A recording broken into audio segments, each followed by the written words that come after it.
Nature of Society, Part 1, Session 8. Last week we put forward the structure of society that would apply to any society of any tradition.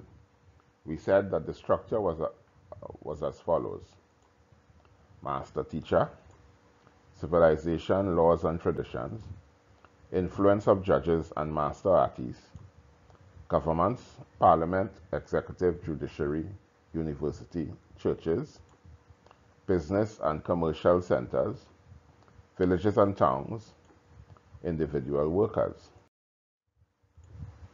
This is the 7-tier structure of society that has survived over the millennia.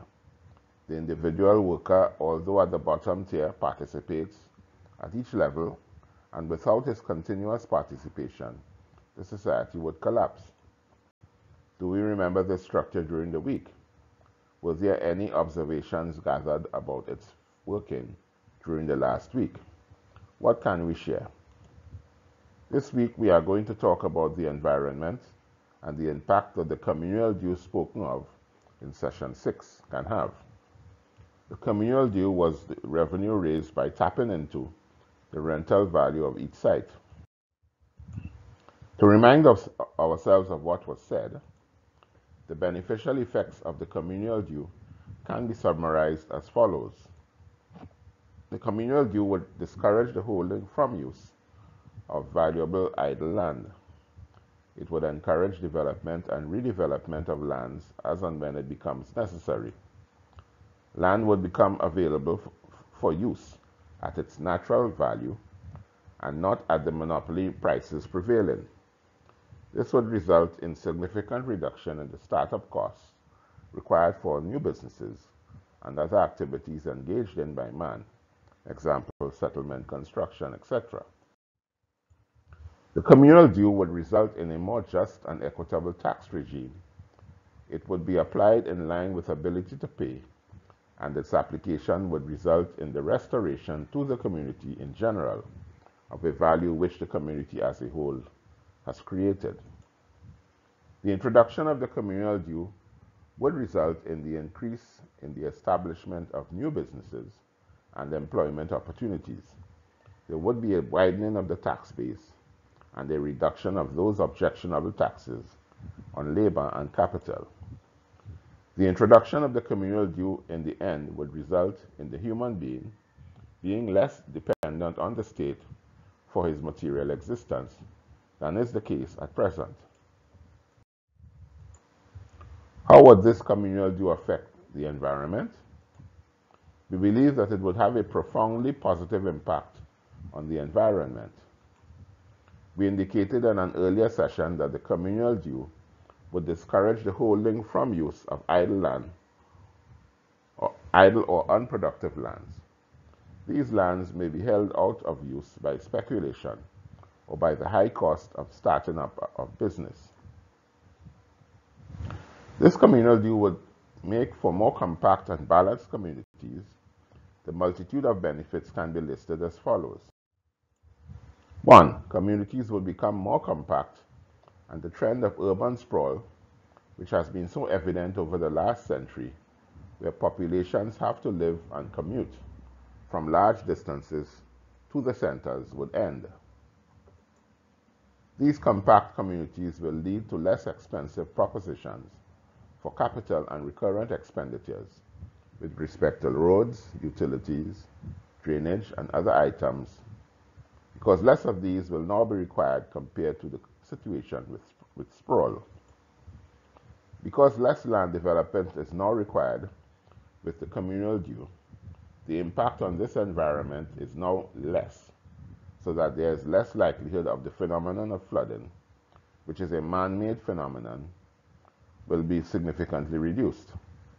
When large land masses are developed, the rainfall runoff, if not properly disposed of, or if the drainage system is malfunctioning, will lead to severe flooding.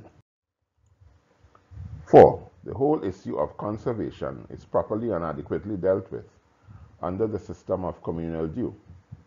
Planning of land use and environmental conservation is now more possible where the authorities can plan the withholding and releasing of lands for development purposes, while not compromising the need for development.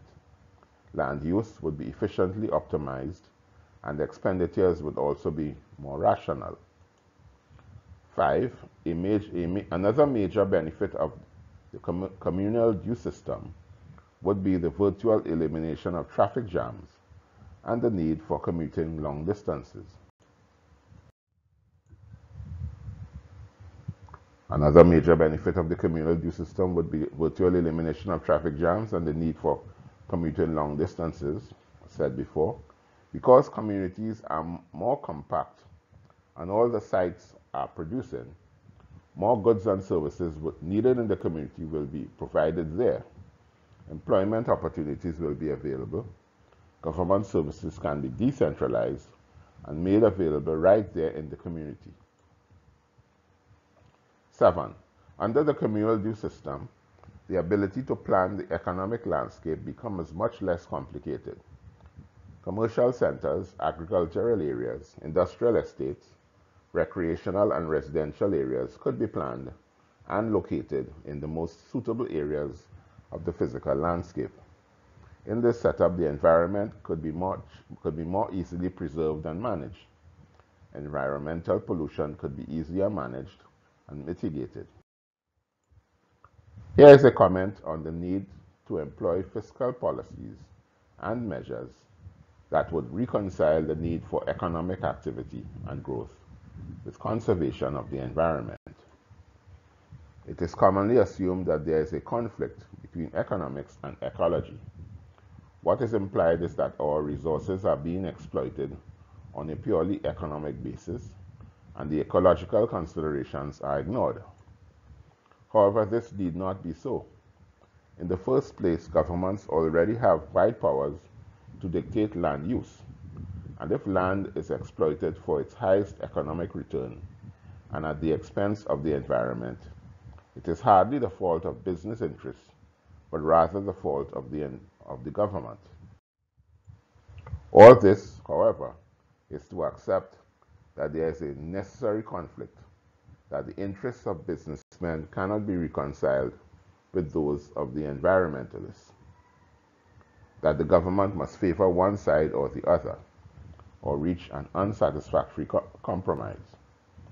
There need not be conflict of interest if the right fiscal policies are adopted, and thus there need not be an unsatisfactory compromise, or for government to come down fully on one side at the expense of the other. Fiscal policies are derived not merely as a means of raising revenue. Invariably, there is an economic objective being sought when fiscal policies are implemented. But whether or not such is the case, economic consequences do invariably follow, in addition to the simple extraction of tax.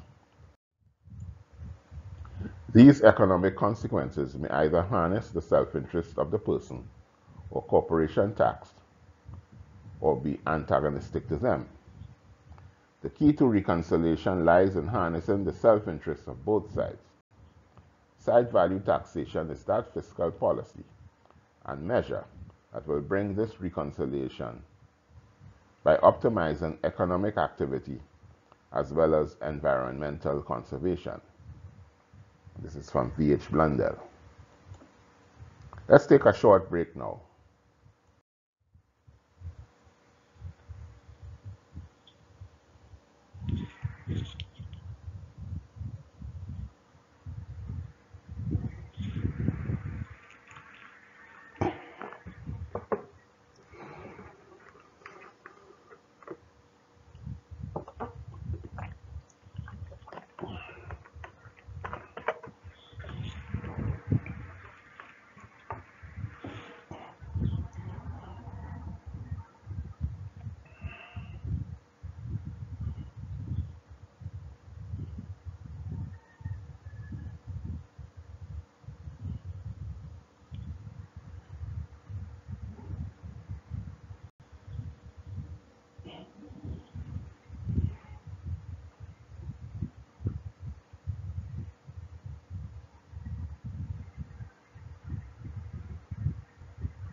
In this second half, we will look at an excerpt on the perennial problem of flooding in the large country of the United States that wreaks so much destruction on communities in the Midwest and South, and what are possible solutions to this recurring disaster. Land use planning requires zoning, coercive restriction of land parcels to specify forms of use. Zoning always sets brakes on growth by distorting many well-appointed production schemes. If restraints on improvement cover sizable territories, fewer sites must be available for home building and for factories. Under conditions of restricted land use, the cost of acquiring raw sites and installations must rise. This would hurt buyers and confers unearned benefits on sellers. This iniquitous distortion of the terms of trade would favor sellers over buyers. Sooner or later, this unbalanced bargaining power must work against efficiency in supplying consumer wants. If zoning against unwise land use is to dissipate more problems than it creates, zoning must be accompanied by rules of tenure comparable to those suggested for pollution control and conservation of resources. All sites subject to zoning must be tenured through the payment of rates, taxes, based on up to the moment full market value. Unearned benefits from zoning would vanish. Balance would be struck between prospective users of land and the yielders of title thereto.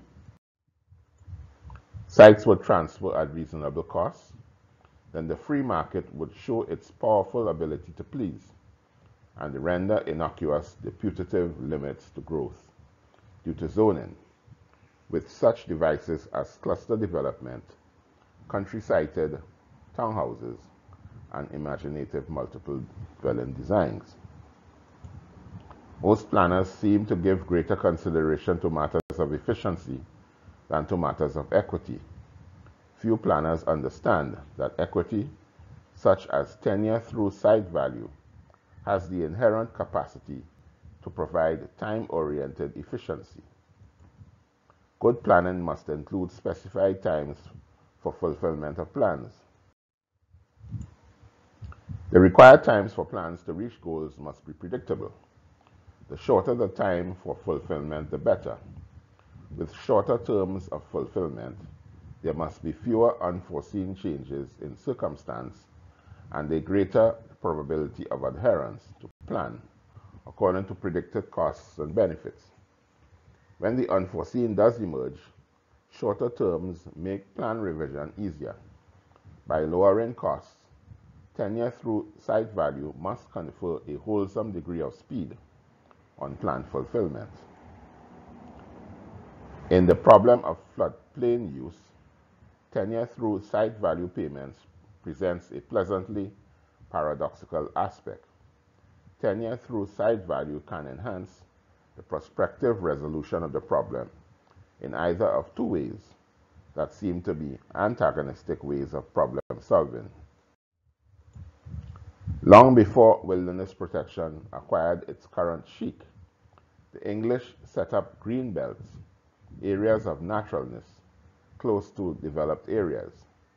The many benefits from green belts should not make us forget holding good land from use means less for homes and industrial purposes. Can the highly desirable creation of green belts be made to serve the general welfare better than it does now by using the suggested land value ecology proposal?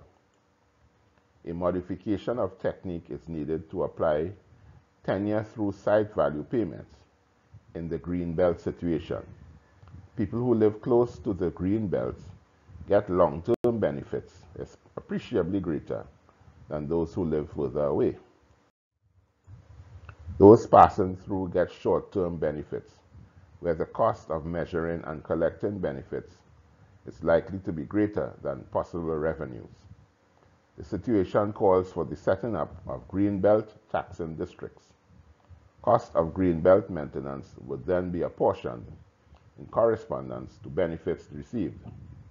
As in the case of zoned disuse of land, prices of land would stay reasonable because no bias would obtain, favoring sellers over buyers.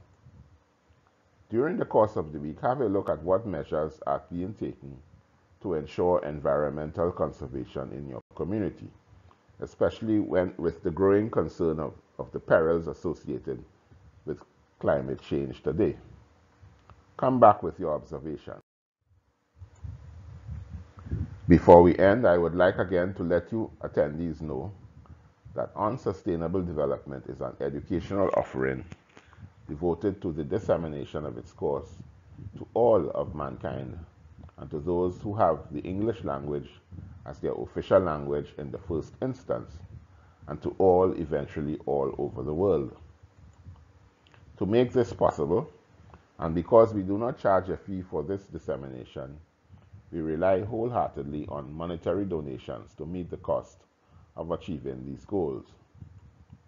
If you have found these sessions useful thus far and would like others to have access to them, we would gratefully accept your donations, should you be inclined to offer them.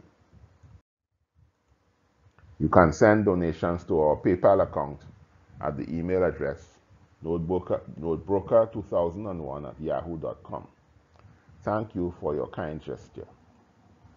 As indicated before, you can communicate with us by going to our Facebook page on Sustainable Development, or our website on sustainabledevelopment.com, or our YouTube channel, Balancing the Economy. We will respond to all your comments or questions. You can also subscribe to our YouTube channel and press the alert button to get notices that our latest session has been posted. All sessions are archived at our website or in the video library video section of our Facebook page. Please share with your family, friends, and acquaintances.